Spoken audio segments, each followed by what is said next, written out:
तो हेलो यारो। बायो में जितने भी डायग्राम है ना वे सारे इंपॉर्टेंट है। मैं बताने जा रहा हूँ आपके कौन कौन से डायग्राम है। बायोडाइवर्सिटी एंड कंजर्वेशन के डायग्राम बताने जा रहा हूँ कौन कौन से इंपॉर्टेंट है। ठीक है, चलो।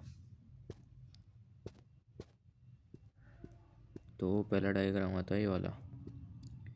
ये सबसे ज़्यादा इम्पोर्टेंट डायग्राम है। Representing global biodiversity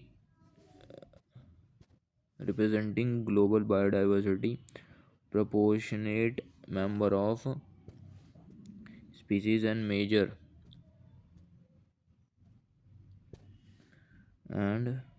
types of plant vertebrates and invertebrates। ठीक है, ये इनवर्टिब्रेट्स का डायग्राम है, वर्टिब्रेट्स का, ये प्लांट्स का। ये सारे याद करने हैं कि कितने कितने प्रोपोर्शन में आते हैं।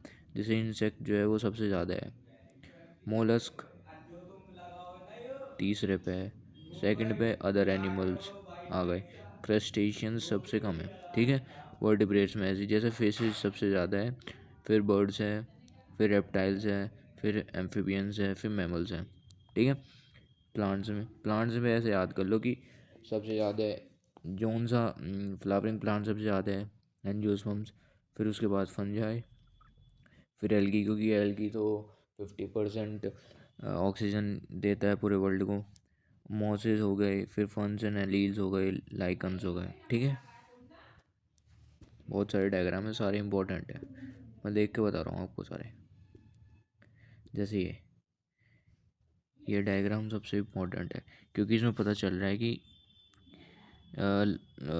वो क्या है इसके relationship. Showing species are relationship, note that log scale relation become linear.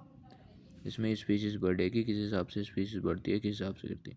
Log scales, log S equation सबसे ज़्यादा इंपॉर्टेंट है। बस इस चैप्टर में तो इतने ही डायग्राम है ना। डायग्राम कम है, बस इसमें थ्योरी ज़्यादा है। इसमें तो सारी याद करके चलनी है, इतने ही डायग्राम है इसमें। चलो तो फिर यारों मिलते हैं बाद में। पढ़ते रहना, मौज करते रहना।